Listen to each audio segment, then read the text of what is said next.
En el invierno de 1932, las calles de Boston dieron la bienvenida a una nueva iniciativa de respuesta a emergencias. La ambulancia número 13, un vehículo Ford blanco con chasis de camión, equipado con equipo médico estándar, se incorporó al programa de respuesta a emergencias de la ciudad, operado por el Servicio de Ambulancias del Hospital de la Ciudad de Boston, establecido en 1892. La administración tenía grandes esperanzas depositadas en esta iniciativa, sobre todo por las dos excepcionales graduadas asignadas a esta unidad, Delilah Morrow y Serafina Quayle, ambas de 22 años, procedentes de prestigiosas facultades de medicina. Delilah, con su pulso firme y su rapidez mental, se había graduado como la mejor de su clase. Sus profesores la describían como metódica, precisa y con una calma excepcional bajo presión. Tenía el cabello castaño oscuro, siempre recogido con pulcritud bajo su birrete de enfermera, y un porte que inspiraba confianza tanto en pacientes como en colegas. Serafina,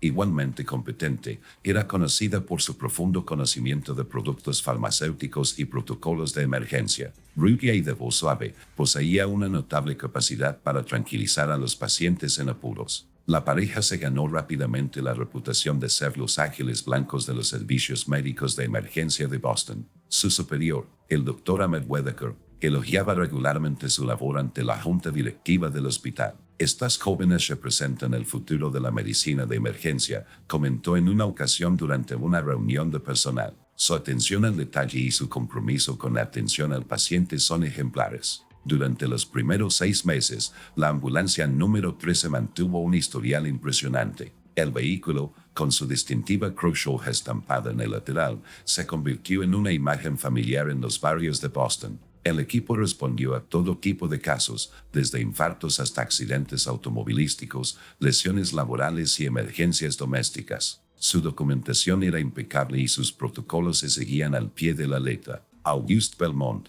su conductor, era un hombre tranquilo de unos 30 y pocos años que había trabajado como conductor de ambulancia militar durante la Primera Guerra Mundial. Rara vez conversaba más allá de lo estrictamente necesario para su trabajo, prefiriendo concentrarse en circular con eficiencia por las congestionadas calles de Boston. Su habilidad al volante era excepcional y se enorgullecía de llevar a los pacientes al hospital en tiempo récord. El trío trabajó en perfecta coordinación. Cuando recibía una llamada, August conducía mientras Delilah y Serafina preparaban el equipo necesario en la parte trasera. Al llegar, evaluaban la situación con notable rapidez, estabilizaban al paciente y lo trasladaban al centro médico correspondiente. Su profesionalismo les valió el reconocimiento de la administración del hospital y la gratitud de innumerables pacientes y familiares. Lo que nadie en la comunidad médica de Boston sabía era que bajo la superficie de esta unidad médica ejemplar se escondía una verdad inquietante. La relación profesional entre Delilah y Serafina se extendía mucho más allá de su lugar de trabajo compartido. Su conexión se había forjado años antes, en circunstancias que las habrían descalificado inmediatamente para ejercer la medicina si alguien se hubiera molestado en investigar a fondo sus antecedentes. Con el invierno dando paso a la primavera de 1932, la reputación de la ambulancia número 13 seguía en aumento. La unidad era solicitada con frecuencia por su nombre, especialmente para casos críticos. Los pacientes se sentían tranquilos con la serena competencia de las dos jóvenes, sin sospechar jamás que quienes trabajaban para salvar vidas albergaban intenciones más oscuras. A primera vista, Delilah Morrow y Serafina Quayle eran profesionales de la salud ejemplares, dedicadas a preservar la vida y aliviar el sufrimiento. Sin embargo, la verdad era mucho más siniestra. La conexión entre Delilah Morrow y Serafina Quayle comenzó 6 años antes en el Instituto Ravenwood para jóvenes con problemas, ubicado a las afueras de Massachusetts. Ambas chicas habían sido enviadas allí por problemas de conducta que sus respectivas familias ya no podían controlar. Delilah había mostrado una fascinación malsana por la muerte tras encontrar el cuerpo de su abuela, mientras que Serafina fue descubierta realizando cirugías no autorizadas a las mascotas del vecindario. En Ravenwood, los dos adolescentes reconocieron un alma gemela. Su amistad comenzó durante las horas de la biblioteca, donde ambos se sentían atraídos por los mismos textos médicos y relatos de crímenes reales. Durante las sesiones obligatorias de terapia de grupo, mantenían una fachada de progreso y rehabilitación, convenciendo al personal de su mejoría mientras compartían en privado sus pensamientos más oscuros. El incidente que consolidó su vínculo ocurrió durante su segundo año en Ravensworth. Un profesor de biología, el señor Thaddeus Finch, había notado su inusual interés por la disección y los estudios anatómicos. Cuando empezó a cuestionar la naturaleza de su fascinación y amenazó con informar de sus preocupaciones, las chicas idearon un plan. El señor Finch desapareció durante una excursión de fin de semana a la naturaleza con varios estudiantes, entre ellas Delilah y Serafina. Su cuerpo nunca fue recuperado del denso bosque que rodeaba el instituto. La investigación oficial concluyó que el señor Finch probablemente había caído en uno de los muchos barrancos de la zona durante el mal tiempo.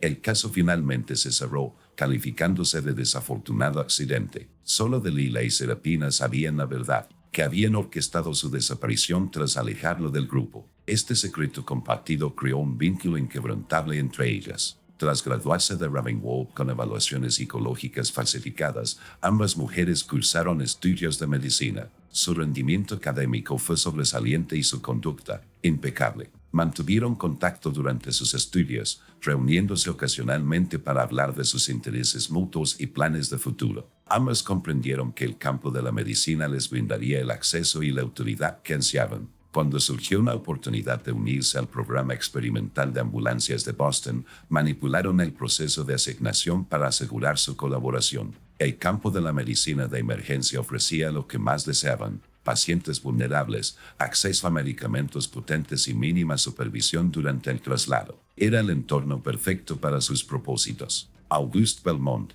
el conductor asignado a su unidad, inicialmente no tenía motivos para sospechar nada inapropiado de las dos mujeres. Respetaba su experiencia médica y apreciaba su eficiencia, pero 3 meses después de trabajar juntas, empezó a notar patrones inquietantes. Pacientes que parecían estables durante la carga, empeoraban repentinamente durante el transporte. Las mujeres trabajaban frenéticamente para salvarlas, pero a menudo sus esfuerzos fracasaban. Cuando Auguste expresó sus preocupaciones por primera vez, Serafina lo llevó aparte. Las emergencias médicas son impredecibles, señor Belmont, explicó con una sonrisa fría que no le llegó a los ojos. A veces los pacientes se desploman a pesar de nuestros mejores esfuerzos. Espero que no esté sugiriendo algo inapropiado. La amenaza era sutil pero inconfundible. Más tarde esa semana, Auguste encontró en su casillero un expediente detallado sobre su familia, información sobre la residencia de ancianos de su anciana madre, los hijos de su hermano y sus propias rutinas diarias.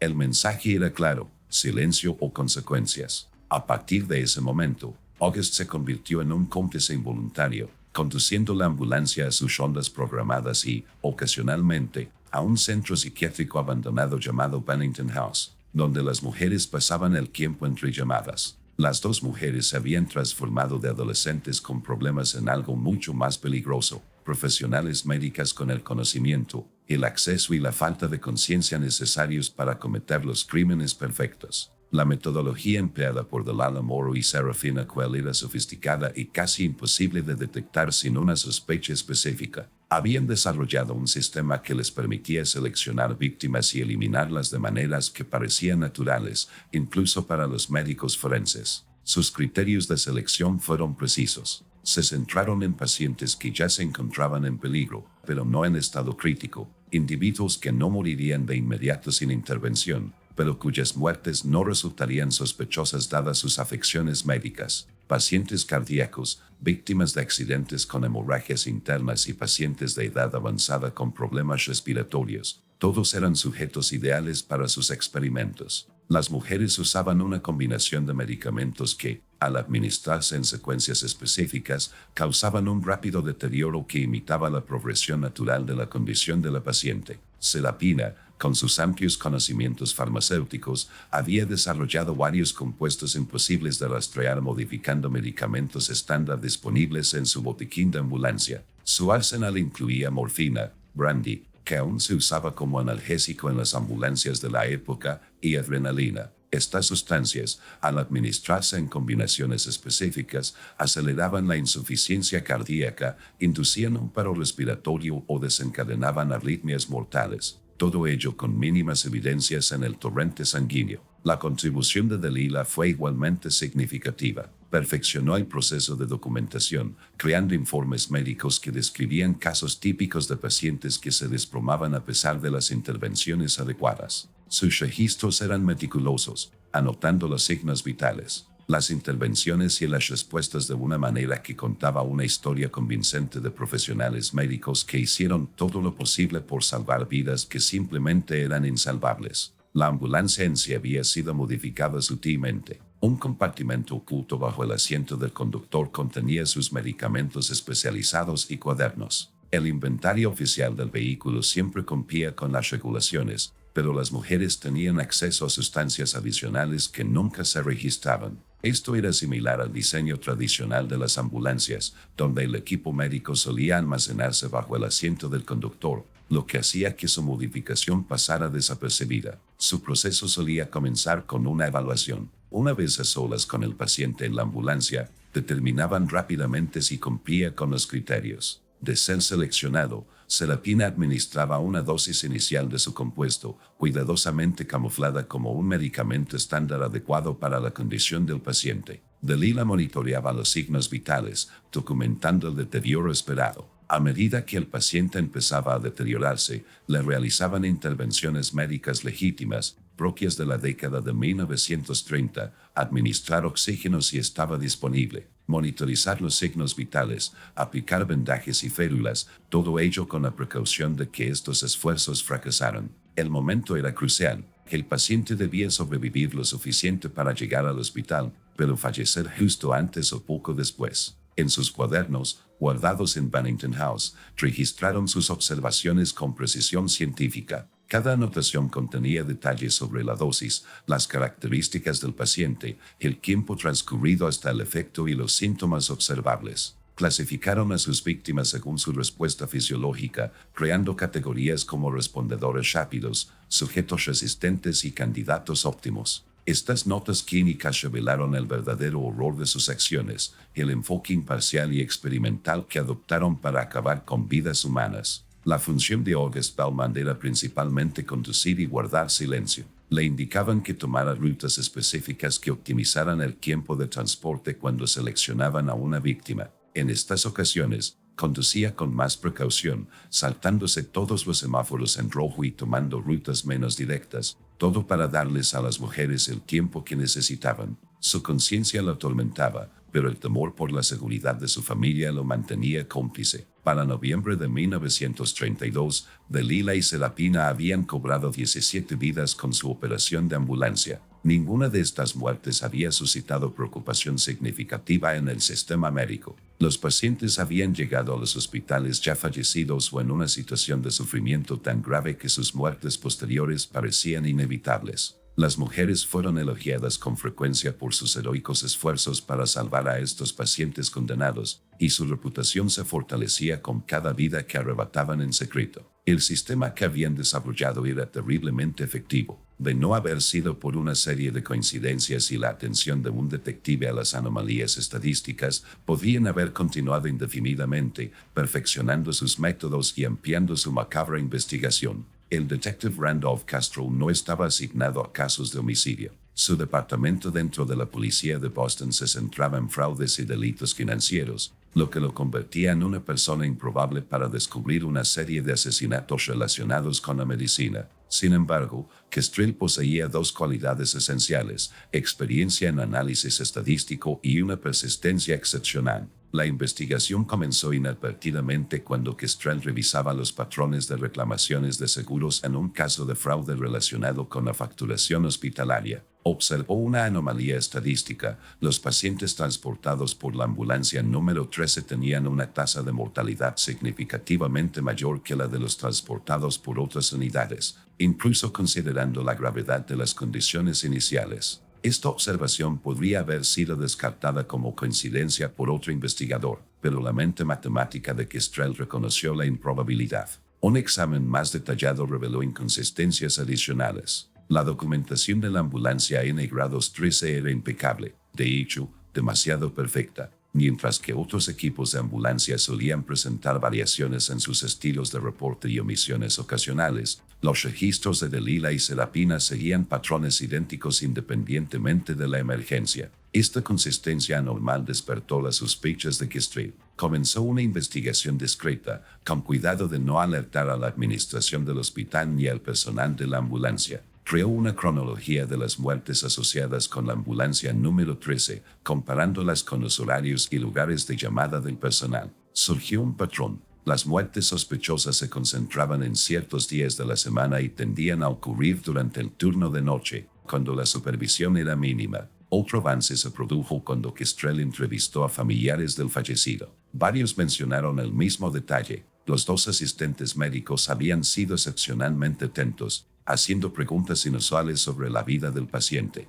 casi como si estuvieran realizando una entrevista en lugar de brindar atención de emergencia. Una viuda recordó: la rubia me preguntó si mi Herbert se arrepentía de algo en la vida. Me pareció extraño preguntarle a un hombre con dolores en el pecho. La investigación de Kestrel cobró impulso al descubrir las paradas no programadas de la ambulancia. Al revisar los registros de combustible y los informes de kilometraje, identificó discrepancias que sugerían que el vehículo realizaba trayectos no registrados en la documentación oficial. Las grabaciones de vigilancia confirmaron su sospecha. La ambulancia número 13 visitaba regularmente Bennington House, un centro psiquiátrico abandonado que llevaba cerrado más de una década. El detective también descubrió la historia compartida de las mujeres en el Instituto Ravenwolf. La coincidencia de que dos residentes de un centro para jóvenes con problemas trabajaran juntas como profesionales médicos le pareció significativa. Al investigar más a fondo, descubrió la desaparición sin resolver de Thaddeus Finch durante la estancia de las mujeres allí.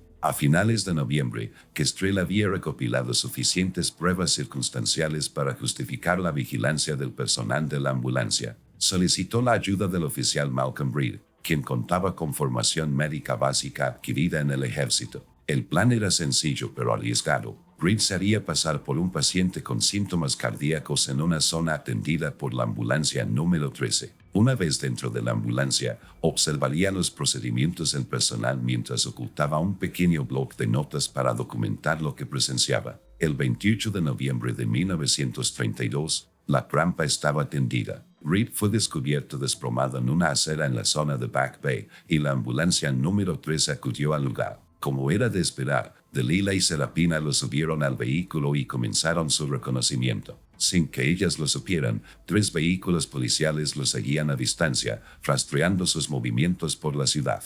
Dentro de la ambulancia, Reed presenció de primera mano la metodología de las mujeres. Tras un breve intercambio entre ellas, usando terminología médica para disimular sus intenciones, Serapina preparó una inyección que Reed reconoció como inadecuada para su supuesta condición. Antes de que pudiera administrársela, Reed dio la señal, 3 toses rápidas, y las patrullas que lo seguían se acercaron, obligando a la ambulancia a detenerse. El arresto se produjo sin violencia. Al abrir las puertas, Delilah fue encontrada sosteniendo una jeringa que contenía un compuesto que posteriormente se identificó como una solución de morfina modificada, capaz de inducir depresión respiratoria mortal. Las pruebas eran inequívocas. Un registro en Bennington House reveló sus diarios, medicamentos modificados y efectos personales de las víctimas, pequeños recuerdos que habían recolectado durante su letal trabajo. El juicio de Delilah Morrow y Serafina Quell comenzó en febrero de 1933, atrayendo la atención nacional. El juzgado de Boston se llenaba a diario, con periodistas, profesionales médicos y ciudadanos intentando comprender cómo 2 jóvenes encargadas de salvar vidas se habían convertido en asesinas metódicas. La fiscalía, encabezada por el fiscal del distrito Harrison Montgomery, presentó un caso meticuloso. Las pruebas eran sustanciales: los medicamentos modificados encontrados en Bennington House, los diarios detallados que documentaban cada muerte, el análisis estadístico de las tasas de mortalidad asociadas con la ambulancia número 13 y el testimonio de August Belmont, a quien se le había concedido inmunidad a cambio de su cooperación. El testimonio de Belmont brindó información crucial sobre la operación. Describió cómo las mujeres hacían señales al seleccionar a una víctima, su lenguaje codificado y las rutas que tomaban para maximizar el tiempo a solas con la paciente. Su relato de cómo fue coaccionado mediante amenazas contra su familia generó cierta compasión, aunque muchos cuestionaron por qué no había encontrado la manera de alertar a las autoridades antes. La evidencia más contundente provino de los propios escritos de las mujeres. Sus diarios, leídos en voz alta en el tribunal, revelaron la objetividad clínica con la que abordaron sus crímenes. Una entrada, escrita por Serapina, describió la muerte de una víctima como una elegante cascada de fallos sistémicos que progresaron exactamente como se teorizó. Otra, escrita a mano por Delila, señaló: el sujeto mostró una respuesta óptima al protocolo C. Tiempo hasta el cese de la respiración, 4 minutos y 32 segundos. El colapso cardiovascular se produjo a los 5 minutos y 17 segundos. Las mejoras en la dosis arrojaron resultados consistentes. Durante todo el proceso, Delila y Serapina mantuvieron una compostura notable. No mostraron remordimiento ni reacción emocional ante el testimonio en su contra. Se sentaron juntas con vestidos azul marino iguales, intercambiando notas ocasionalmente, pero por lo demás mostrando poco interés en el proceso que determinaría su destino. Cuando se les dio la oportunidad de testificar, ambas mujeres decidieron testificar, una decisión que impactó a sus abogados de oficio. En lugar de negar sus acciones, intentaron justificarlas con un marco filosófico inquietante. Delila explicó que se consideraban arquitectas de transiciones compasivas, brindando a los pacientes muertes controladas, observadas y, por lo tanto, significativas. Serapina describió su trabajo como elevar el proceso mundano de morir a una forma de arte científico. La defensa intentó construir un caso en torno a la demencia, recurriendo a psiquiatras que testificaron sobre los antecedentes problemáticos de las mujeres y sus posibles trastornos de personalidad. Esta estrategia tuvo poco éxito, ya que la naturaleza metódica de los crímenes y la evidente conciencia de las mujeres sobre sus actos socavaron cualquier alegación de capacidad disminuida. El jurado deliberó menos de 5 horas antes de emitir veredictos de culpabilidad en todos los cargos. El 17 de marzo de 1933, el juez Clarence Blackwood condenó a ambas mujeres a muerte en la silla eléctrica, declarando: la naturaleza calculada de estos crímenes, cometidos por individuos que pervirtieron su juramento de sanación en una licencia para matar, representa la traición más atroz a la confianza pública que este tribunal haya presenciado jamás. Auguste Belmont, a pesar de su acuerdo de inmunidad, fue sentenciado a 10 años por complicidad criminal, y el juez destacó su incapacidad para evitar las muertes una vez que se dio cuenta de las actividades de las mujeres. Tras el juicio, los servicios médicos de emergencia de Boston experimentaron importantes reformas. Se implementaron nuevos protocolos de supervisión que exigían múltiples firmas en los historiales clínicos de los pacientes e inspecciones aleatorias de los suministros de las ambulancias. Se mejoró la evaluación psicológica del personal médico y las verificaciones de antecedentes se volvieron más exhaustivas. El caso de la ambulancia número 13 marcó un hito en el estudio de los asesinos en serie en el ámbito sanitario, y se menciona en libros de texto de criminología y cursos de ética médica. Los diarios de las mujeres, recuperados en archivos policiales, continuaron aportando información sobre la psicología del asesinato médico. Delila Moore y Serafina Qual fueron ejecutadas el 8 de septiembre de 1933 en la prisión estatal de Charlestown. Según testigos, ninguna de las dos mostró miedo ni remordimiento en sus últimos momentos. Su último diálogo registrado, mientras las conducían a la cámara de ejecución, reveló la profundidad de su perturbada conexión. Serapina, según se informa, se volvió hacia Delila y le dijo: «Nos vemos en el próximo experimento». La respuesta de Delila fue simplemente: «Traeré los cuadernos». El caso es un escalofriante recordatorio de cómo quienes tienen la responsabilidad de salvar vidas pueden, en las circunstancias adecuadas, convertirse en los agentes de muerte más efectivos. La historia de la ambulancia número 13 sigue fascinando y perturbando, un capítulo oscuro en la historia médica de Boston que impulsó cambios necesarios en la forma en que se supervisan y gestionan los servicios médicos de emergencia.